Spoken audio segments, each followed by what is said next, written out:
everyone, it's Emmy Hall. I'm here in beautiful Colorado. Always so happy to be here, and look what I got behind me. It's the 2014 Mazda MX-5 Miata. I know, I'm so excited! Now listen, those of you that know me, you know that I daily drive a 2001 Miata, and I love it. It is my pride, it is my joy. Does the 2014 have what it takes to make me want to switch and upgrade? We'll find out next, coming up on the Fast Lane Car.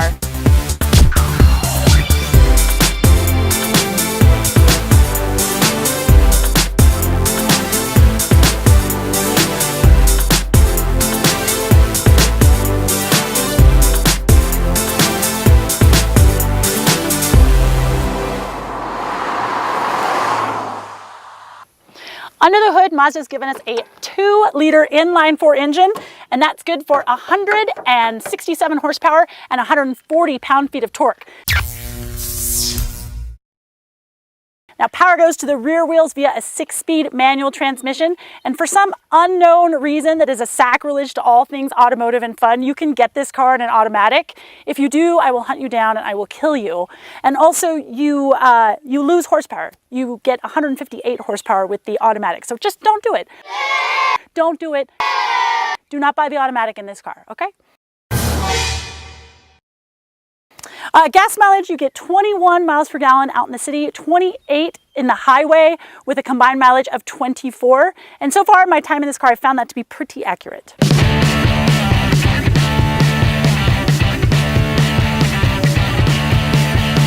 Now, this is the 3rd generation of the Mazda Miata. This car has been in existence since 2006, so it's been around for a long time. And I gotta say, it's not my favorite styling. Overall, it's much bigger and it's much wider, much heavier than both the 1st and the 2nd generation. This front end here, it's got some nice fender flares, but at the same time, it kind of looks like maybe it threw up in its mouth a little bit, a little like, ooh. And it's got these big puffy cheeks. What is nice is that along the smile line here, I do have a cute little dimple of a fog light, so that's looking pretty good. Here in the back, again, the whole thing is just looking so much bigger than the other generations. It still maintains the same idea of the taillights, which is nice, but I can't wait for the next generation, which promises to be a little bit smaller and a little bit less weight.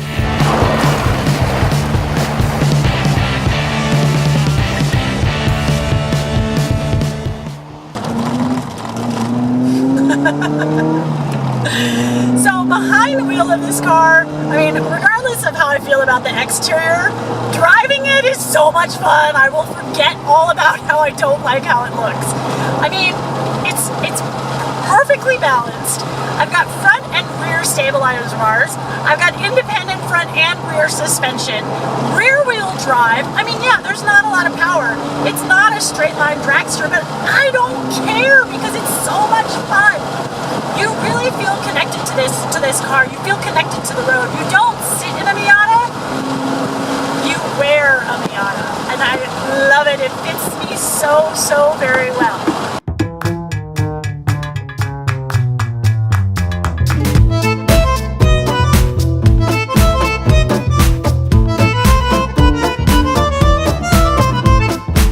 Now, as much as I have a problem with the exterior of this car, I love the interior, and I tell you why.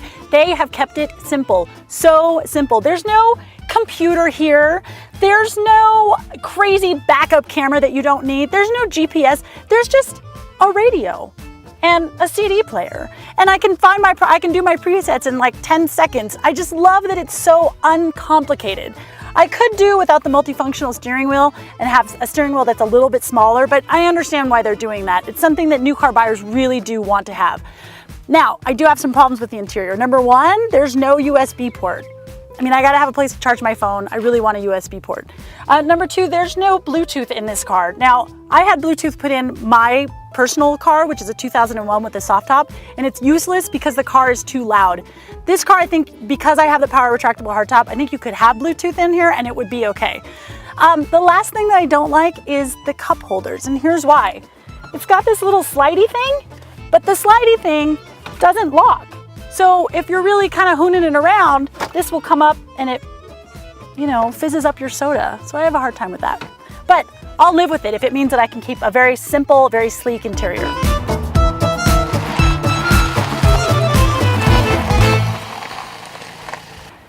about the trademark laundry basket rating. Well, I have got 5.3 cubic feet of space, but that is actually more than previous generations because instead of a spare tire, I have a tire repair kit. But the important thing is the laundry basket, so I think it fails. It fails the laundry basket test. Laundry basket rating of 0, but I'm just curious to see maybe if I can fit in it. Okay, wait. I got it.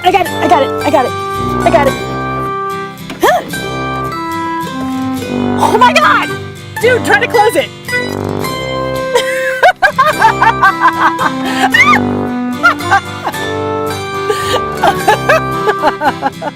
I think I fit in the trunk. I'm never gonna get out now. Let me get my ab workout going. There we go. Phew, that was fun.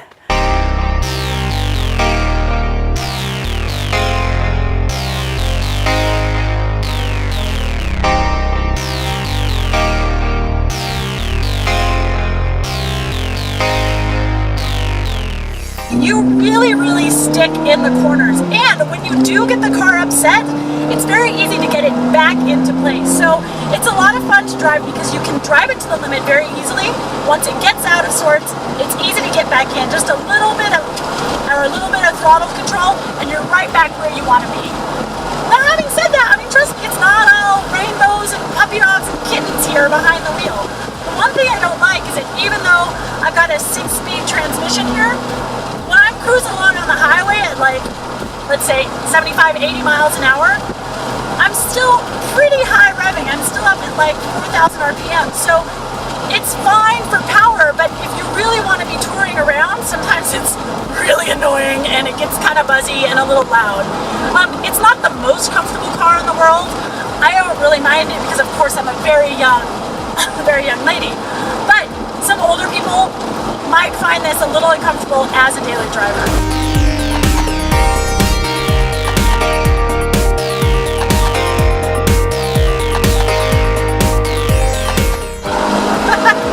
This car redlines at 7,200 RPM.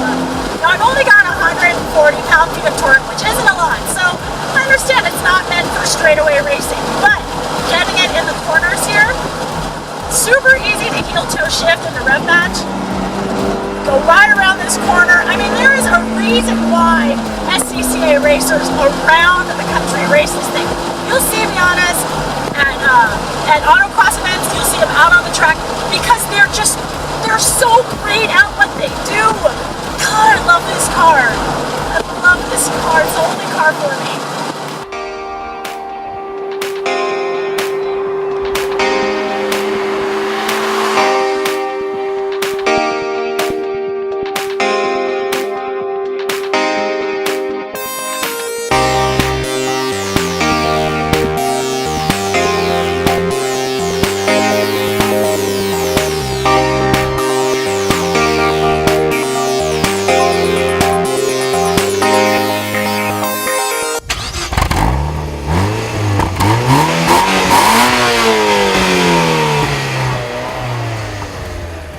167 horses of pure Japanese power.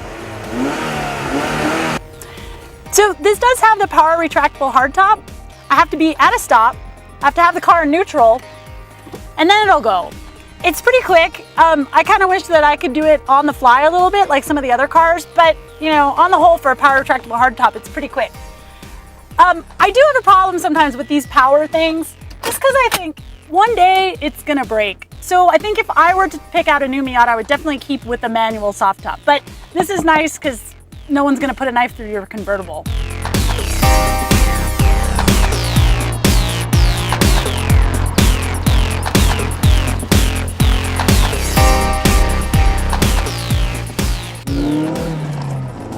One of the things I like the most about the Mazda Miata is that it still has hydraulic power steering. None of that electronic power steering crap that you have in a lot of other sports cars. I mean, the only people that are doing a decent electronic steering that feels like hydraulic is Porsche, and that's just not feasible for this price point of this car. So they've kept the hydraulic power steering, It's incredible. It's got just the right amount of weight. Inputs are really, really quick. You feel every little pebble. You can feel the paint change on the road through this steering wheel. And it's absolutely fantastic. It's definitely one of the things, besides the balance of this car, the steering is really what makes this car so enjoyable to drive and such a blast and such a, really a confidence builder behind the wheel, you know? Anyone can get behind the wheel of this car and feel like they're Mario Andretti, just screaming along. Woo-hoo! Oh my God, this is the best car ever.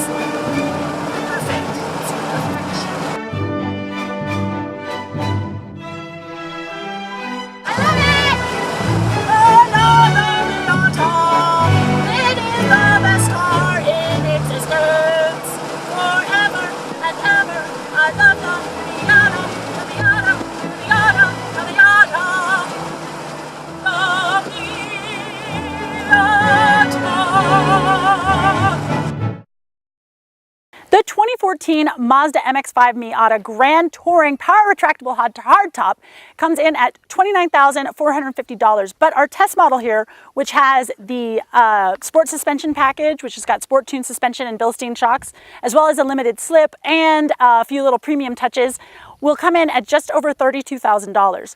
Now, is it worth it? Of course. I mean, on the TFL scale of buy it, lease it, rent it, or forget it, this is a buy it, hands down. This is the most fun that you can have for the amount of money. There's really nothing else in this segment that compares. I mean, this is a two-seater rear-wheel drive convertible, right? So what else do I have? Porsche Boxster, BMW Z4. What else?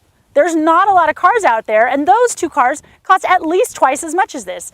Some people say that you should cross-shop a Mustang, convertible Mustang with this car. I don't believe it. I think those are two entirely separate cars. Some people say the FRS and the BRZ compete with this.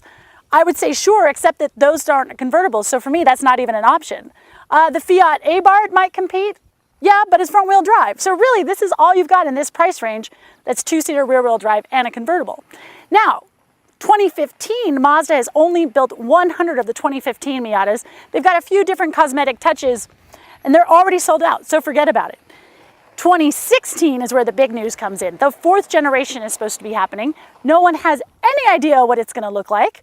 It's probably going to be a Skyactiv engine, but I've heard rumors of a turbo. I've heard rumors that it's going to be a Fiat-based. I've heard rumors it's going to be an Alfa Romeo. Nobody really knows. So if you're curious, wait until 2016. But for now, if you've got to have one now, the 2014 Mazda Miata is definitely an awesome car.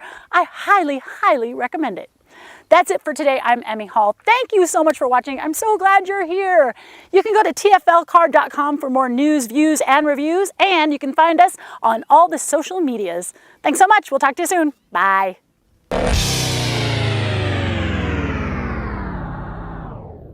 Poor Tommy. I leave him out in the sun. Say, really? I'm gonna be right back. I'm just gonna go talk about the steering. I'll be right back, I swear to God. And watch, I could just take off to those mountains and I'd leave him here and he would be stuck there with his camera. She left me. Where'd she go?